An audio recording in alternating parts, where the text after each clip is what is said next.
Hello everyone, आप सभी का स्वागत है हमारे यूट्यूब चैनल इंग्लिश फेल में।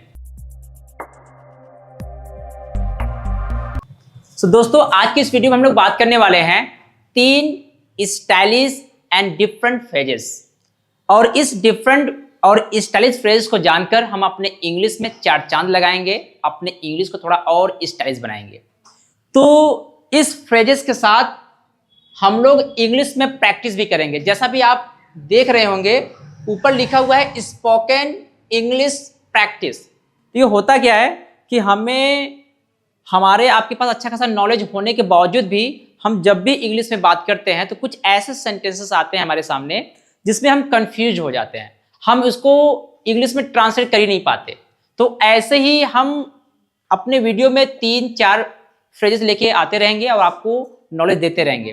तो जैसा कि इस वीडियो में 3 फ्रेजेस हैं, जिसमें 3 में से जो फर्स्ट फ्रेज का नाम है वो है 10 to 1, जिसका हिंदी होगा 100 की सीधी एक बात। आप इसको और तरीके से कह सकते हैं, आप 100 की सीधी एक बात भी कह सकते हो।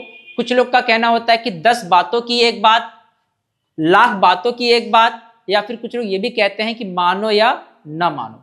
अगर ये चीज हमें इंग्लिश में कहना हो तो उसका जो इंग्लिश होगा आप कहोगे 10 to 1। चलिए आइए हम इसे एग्जाम्पल से समझते हैं। जैसे हमें कहना हो गया कि 100 की सीधी एक बात, मैं सबसे अच्छा हूं, तो इसकी इंग्लिश होगी 10 to 1 I am the best. तो 100 की सीधी एक बात की इंग्लिश हो गया 10 to 1 और मैं सबसे अच्छा हूं, I am the best. Next example लेके समझते हैं। जैसे कहना हो गया 100 की सीधी एक बात, मैं सुंदर था, हूं, रहूंगा।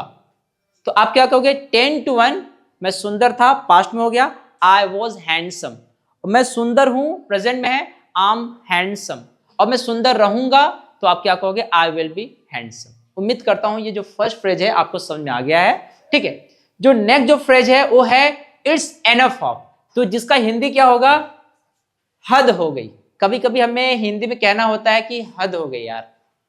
ठीक है, तो ध्यान रखिएगा, इसको इंग्लिश में ट्रांसलेट करते वक्त हमने यहां लिखा हुआ है V1 प्लस ING, मतलब V1 वर्ब के फर्स्ट फॉर्म में ING, या तो आप वर्ब का फोर्थ फॉर्म भी कह सकते हो। कुछ लोग V1 में फर्स्ट ING को V4 के नाम से जानते हैं। ठीक है, तो चलिए आइए इसे हम एग्जांपल समझते हैं।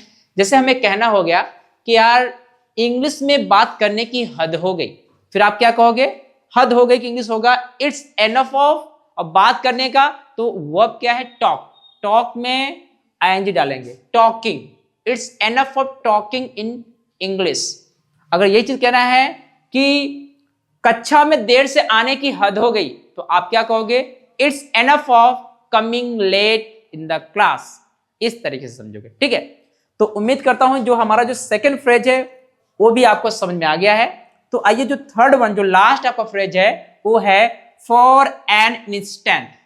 फॉर एन इंस्टेंट का जो हिंदी है वो होगा कुछ पल के लिए, या फिर आप कह सकते हो कुछ क्षण के लिए। जैसे हमें कहना हो गया कि कुछ पल के लिए मैं आपसे बात करना चाहता हूं, फिर आप कहोगे for an instant I want to talk to you. अगर दूसरा एग्जांपल की बात करें तो आप कहोगे, जैसे कभी कहना होगा ना कि यार पल भर के लिए मेरी तारीफ कर दीजिए, तो आप क्या कहोगे, for an instant please appreciate me, please admire me. तो उम्मीद करता हूं आपको ये भी फ्रेज समझ में आ गया है। तो इसी तरीके से हम वीडियो आपको लाके देते रहेंगे। तो आज की इस वीडियो के लिए बस इतना ही। जल्द मिलेंगे हम अपने एक नए वीडियो के साथ। तब तक के लिए बाय बाय एवरीवन।